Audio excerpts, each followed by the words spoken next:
So you requested a deep dive on this whole reclaiming masculinity thing. Uh-huh. And you've been looking into men's rights stuff, particularly the red pill perspective. Right. And you wanted to unpack this book, specifically The Red Pill Revolution, A Man's Guide to Reclaiming His Masculinity. Okay. And from what I can tell, it really focuses on the challenges that men are facing today, Yeah. especially in the family court system. And I know you're interested in this idea of covert contracts and how those play out. Right.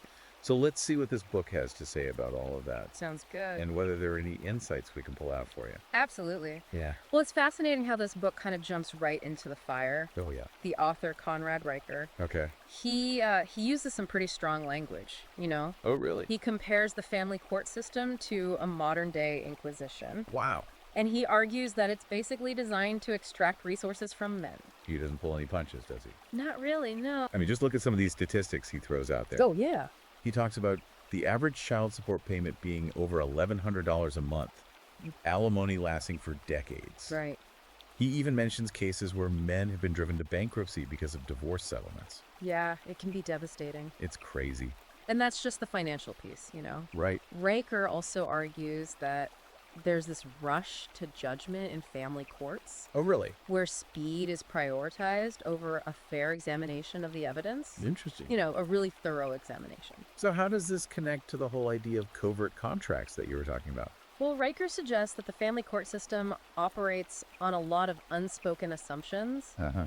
that tend to disadvantage men. Okay. It's like there's this hidden script that everyone's following, but nobody's acknowledging it. That makes sense. Yeah, and he argues that this lack of transparency makes it really difficult to challenge decisions that might be biased, I see. you know, to really get a fair hearing. He even includes anecdotes about men who were denied custody, Yeah. despite being the primary caregivers. Right.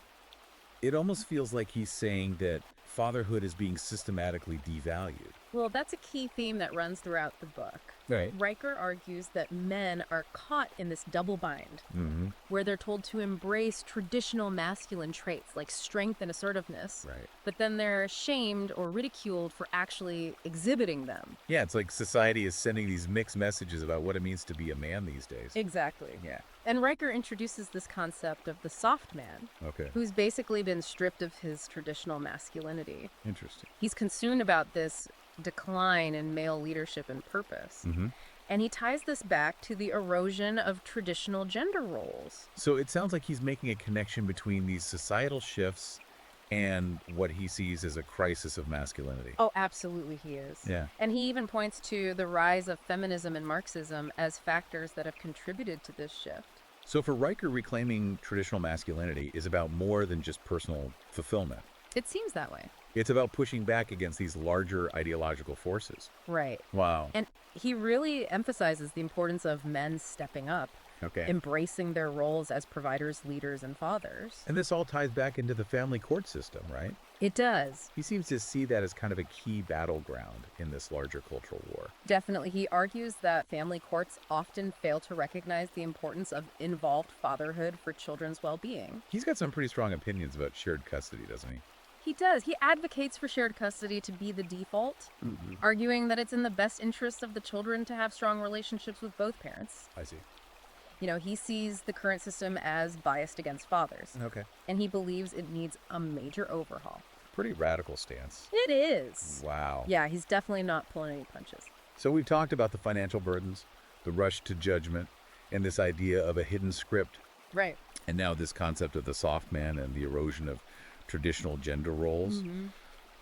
It's a lot to take in, but it sounds like Riker is painting a pretty bleak picture of the state of masculinity today. He's definitely sounding the alarm bells. But is it all doom and gloom, or does he offer any solutions? Well, he has a whole section on what he calls the red pill prescription, Okay. where he outlines specific steps men can take to reclaim their masculinity and navigate these challenges. All right, so let's dive into that in the next part of our deep dive. Sounds good. Yeah. And it's not just the legal stuff, you know? Right. Riker really gets into the psychological and emotional toll this all takes on men. Yeah. He argues that being separated from their children, you know, often unjustly in his view, It really contributes to the mental health crisis that men are facing. That's a powerful point. I mean, he cites those statistics about male suicide rates being so much higher than women's. Right.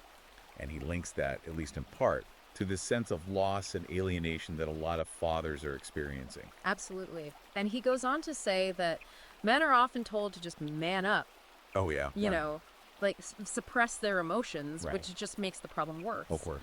And he argues that men need healthy outlets for expressing their emotions Yeah. and building resilience. Okay. He talks about the importance of things like brotherhood mentorship and physical activity. You know, it's interesting because you mentioned earlier being interested in how societal institutions have changed.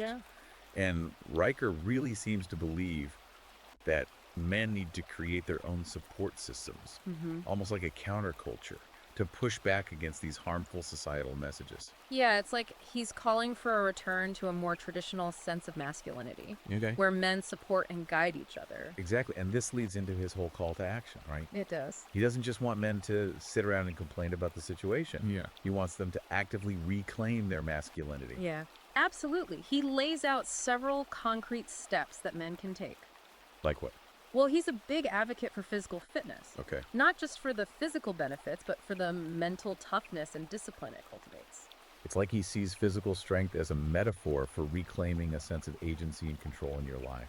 Exactly. And he ties this back to his earlier arguments about rejecting that soft man archetype.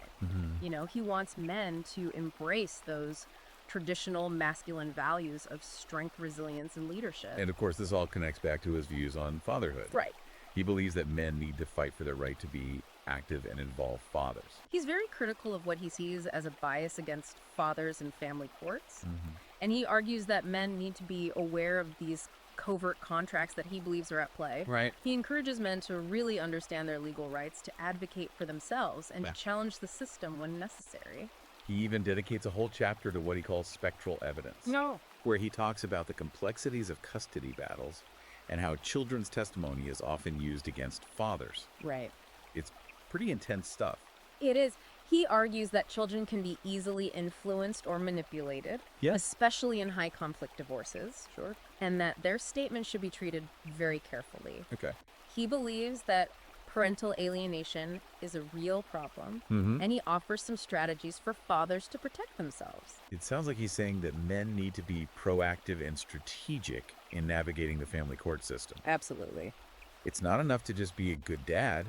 You have to be a savvy advocate for yourself and your rights. That's definitely the message he's sending. Wow. And he connects this back to his broader point about reclaiming masculinity. Okay. You know, he believes that men need to stand up for themselves and their children, Right. and that this requires a certain level of assertiveness and a willingness to fight for what they believe in. He's definitely not afraid to call things as he sees them. Is he? Not at all. He's really urging men to wake up to what he sees as this hidden reality, Uh-huh. you know, where traditional masculinity is under attack. Right. And men need to fight back to reclaim their rightful place in society. It's a bold perspective for sure. It is. And it sounds like it's really resonating with you. It is. I think he's tapping into a lot of frustrations that men are feeling today, Mm-hmm. particularly those who feel like they've been marginalized or silenced by the current cultural climate. Yeah, it's interesting because you mentioned wanting to understand the history of our institutions before they were captured, as you put it, by feminists and Marxists. Right. Riker really seems to echo that sentiment in this book. He does. He believes that there's been a systematic effort to undermine traditional masculinity and to push an agenda that he sees as harmful to men and to society as a whole. So what does he propose as a solution? Is it all about fighting back and reclaiming what's been lost? He definitely advocates for men to take action, but he also stresses the importance of personal growth and development. He talks about the need for men to become more self-aware, to develop their emotional intelligence, Right. and to build strong, supportive relationships with other men. It sounds like he's trying to strike a balance between the traditional and the modern. Yeah. He wants men to reclaim those core masculine values. But he also recognizes that the need to adapt to the changing times. He's calling for a kind of evolution of masculinity, Okay. one that embraces both strength and sensitivity, Interesting. both action and introspection. That's a good way to put it. He's not just promoting a return to the past. Right. He's trying to forge new paths forward for men. Exactly. And he believes that this path requires men to be both warriors and healers, Wow. protectors and providers, leaders and mentors. There's a lot to unpack there. There is. It's not a simple message. No, it's not. But it's clearly one that's resonating with a lot of men. He's really challenging men to step up and become the best versions of themselves, both for their own sake and for the sake of their families and communities. This deep dive into the Red Pill Revolution has been really insightful. Yeah, We've covered a lot of ground, we have. from the challenges men face in family courts to the broader societal forces that Riker believes are contributing to this crisis of masculinity. Right. And, one thing that really struck me was how he connects the dots between all these different aspects of men's lives. Like, he doesn't just focus on the legal and societal challenges. Right. He also digs into the psychological and emotional side of things. Absolutely. Like when he talks about the traditional role of the father as protector and provider being undermined. Right. He suggests that this emphasis on softer, more nurturing qualities in men has left a lot of fathers feeling confused and unsure of how to navigate their roles. It's almost like he's saying men are being pulled in these two opposite directions. Yeah. On the one hand, they're told to be strong and assertive, but on the other, they're expected to be sensitive and emotionally available. He calls it a double bind, Yeah. and he argues that it can lead to a lot of anxiety, depression, and, just a sense of failure. And he doesn't let the media off the hook either. Oh, no. He has a whole chapter called The Media's War on Men, Right. where he argues that the media often portrays men in a negative light, reinforcing these stereotypes Yeah. and contributing to this whole attack on masculinity. Like how fatherhood is often depicted in sitcoms and commercials. Oh, yeah. The bumbling dad who can't do anything right. Right. He also criticizes the media's coverage of things like domestic violence and sexual assault, arguing that it often ignores male victims. It's interesting, 'cause this ties back into his point about feminism and the erosion of traditional masculinity. Exactly. He sees the media as complicit in this shift, actively promoting a worldview that he believes is harmful to men. Yeah, he argues that the media is constantly pushing these narratives Right. that portray men as either fools or predators. Wow. And he encourages men to be aware of this bias and to challenge it whenever they see it.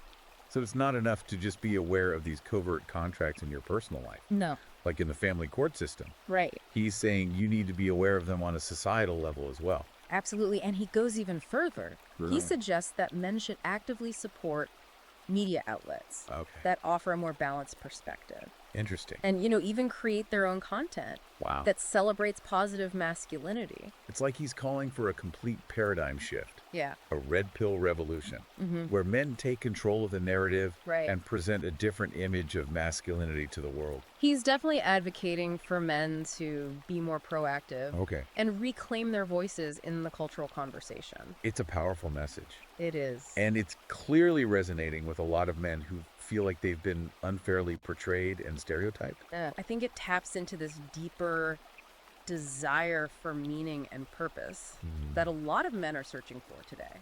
And this brings us back to your initial interest in understanding how institutions have shifted Right. and how those shifts have impacted men's lives.